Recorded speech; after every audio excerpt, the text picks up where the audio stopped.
নমস্কার, আমি মাহালম। দীর্ঘ ৮-১০ বছর ধরে আমি ফেরি করি। গ্রাম ঘুরে ঘুরে প্লাস্টিকের বিভিন্ন বস্তু বেচাকিনি করি। আর জানেন, এই ফেরি করার ফাঁকেই আমি দারুণ দারুণ বাঁশির বাজনা তুলতে পারি, নানা গানের সুরে। আমি চাই আমার এই আনন্দ সবার কাছে পৌঁছক।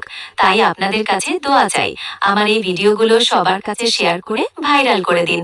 লাইক আর সাবস্ক্রাইব করুন।